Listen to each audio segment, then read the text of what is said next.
Exercise 1.1 का question number 4 कह रहा है इक्विवेलेंट विभाजन परिमेय का प्रयोग करके दर्शाइए कि किसी धनात्मक पूर्णांक का वर्ग किसी पूर्णांक m के लिए 3m या 3m+1 के रूप का होता। संकेत दे रहा है, संकेत कर रहा है यह मान लीजिए कि x कोई धनात्मक पूर्णांक है, तब यह 3q, 3q+1 या 3q+2 के रूप में लिखा जा सकता है। इनमें से प्रत्येक का वर्ग कीजिए और दर्शाइए कि इन वर्गों को 3m या 3m+1 के रूप में लिखा जा सकता है। हमको प्रूफ करना है क्या? हमको वर्ग करके प्रूफ करना है a² बराबर 3m और 3m+1 को हमको प्रूफ करना है। तो इसके लिए हम हल करेंगे, इसको हल करेंगे। हल में लिखेंगे माना कि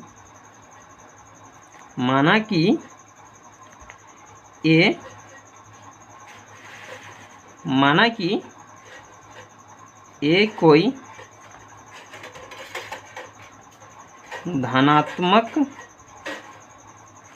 धनात्मक पूर्णांक है। हमने माना कि a कोई धनात्मक पूर्णांक है। यहाँ पे समझिएगा थोड़ा सा। अगर मान लीजिए 3 को मान लीजिए कोई संख्या है, मतलब मान लीजिए यहाँ पे 12 है, 12 को डिवाइड करेंगे 3 से तो कितना शेषफल आएगा? 4 तिहाई 12, 0 शेषफल आएगा, 4 बार में डिवाइड हुआ। इसी प्रकार मान लीजिए 3 से डिवाइड करेंगे 16 को तो कितना आएगा? तो 5 तिहाई 15, शेषफल कितना आएगा? 1 आएगा। इसी प्रकार मान लीजिए 3 को डिवाइड करेंगे, 3 को डिवाइड हम करेंगे 17 में तो कितना आएगा? तो 5 तिहाई 15, शेषफल आ गया 2, मतलब r आएगा 2। अगर 18 होगा तो शेषफल फिर 0 आ जाएगा। मतलब ये 3 जो है हमेशा शेषफल 3 जो है 3 से शेषफल क्या आएगा? छोटा आएगा, हमेशा छोटा आएगा। तो इक्विवेलेंट विभाजन कहता है क्या?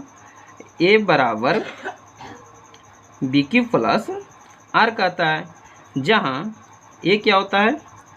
भाज्य होता है, b क्या होता है? भाजक होता है, और गुणा भागफल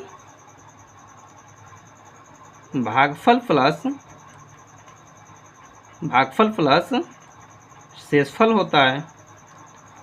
तो शेषफल जब भी आएगा तो भाजक से क्या आएगा? छोटा आएगा। तो छोटा में क्या आ रहा था? 0 आ रहा था, 1 आ रहा था, 2 आ रहा था। तो मतलब r का यहाँ से वैल्यू जो होगा 0 हो जाएगा, 1 हो जाएगा, यहाँ पे 2 हो जाएगा। ये r का वैल्यू रहा। यहाँ पे 3 मेरा क्या हो गया? 3 मेरा भाजक हो गया, मतलब b का मान कितना है? 3 है। तो इक्विवेलेंट विभाजन लगाएंगे तो 3q हो जाएगा, 3q+r हो जाएगा। तो 3qr हो गया। तो यहाँ पे r का मान 0 रखेंगे, 1 रखेंगे और 2 रख के देखेंगे क्या आता है। तो पहला में देखेंगे r बराबर 0 रखने पर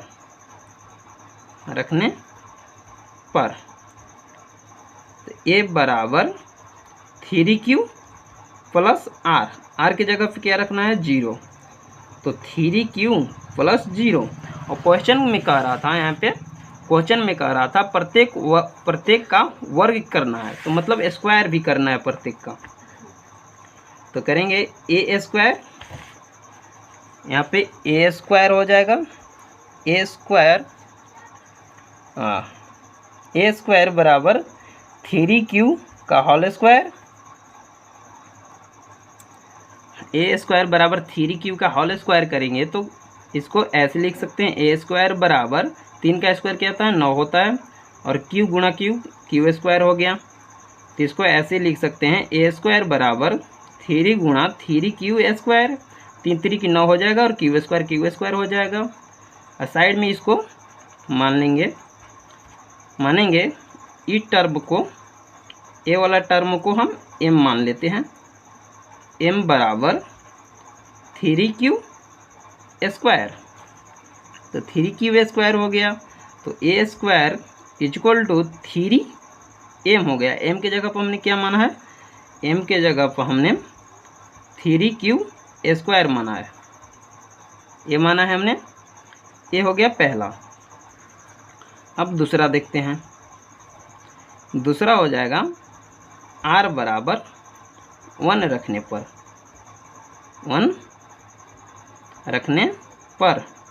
1 रखेंगे, a बराबर 3q प्लस 1 हो जाएगा r की जगह पर। अब स्क्वायर करेंगे, मतलब वर्ग करेंगे दोनों तरफ, a का स्क्वायर और 3q प्लस 1 के होल स्क्वायर। ये देखो a प्लस b के होल स्क्वायर पे लगेगा, तो इसको ऐसे लिखेंगे a square plus b square plus 2ab पर तोड़ेंगे, तो ये हो गया मेरा a स्क्वायर। इसको तोड़ेंगे a प्लस b के होल स्क्वायर पर, तो 3q का स्क्वायर प्लस 1 का स्क्वायर और प्लस में 2 इंटू में 3q इंटू में 1, तो ये हो जाएगा a square equal to 9q square plus 1 और प्लस 3 दूनी 6 हो जाएगा 6q, और इसमें से कॉमन ले लेंगे, 3 कॉमा हो रहा है, a स्क्वायर बराबर 3 कॉमन करेंगे तो हो जाएगा 3q स्क्वायर और प्लस यहाँ पर हो जाएगा 2q, यहाँ पर बच जाएगा प्लस 1। ई टर्म को हम, ए वाले टर्म को हम m मान लेंगे,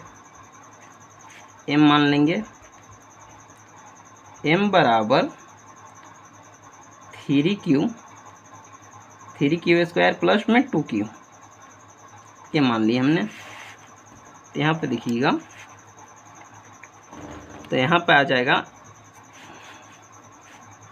a square equal to 3m plus 1 आ जाएगा, ये आ गया। ये कहाँ से, m के जगह पे क्या है भाई, m के जगह पर लिख सकते हैं हम 3q स्क्वायर प्लस में 2q, यही माना है हमने। तो यहाँ तो आ गया a स्क्वायर बराबर 3m प्लस 1। ऐसे ही हम निकाल सकते हैं, r बराबर 2 पर निकालेंगे, हम निकाल के देख लीजिएगा, ऐसे ही होगा। उसका आएगा 3m प्लस 4 आएगा शायद, तो मतलब हो रहा है ऐसा, ठीक है। तो फर्स्ट टर्म आया था a स्क्वायर बराबर 3m, दूसरा टर्म आ गया मेरा, और में लिख लेते हैं 3m प्लस 1। तो अतः हम लिख सकते हैं कि किसी धनात्मक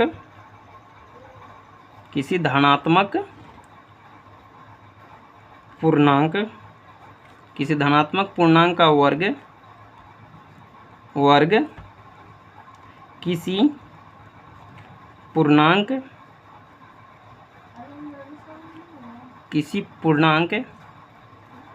m के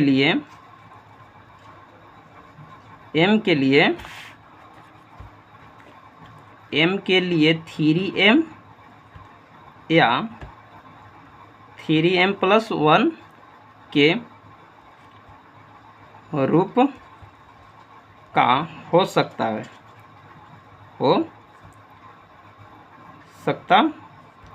है, ये प्रूफ हो गया मेरा।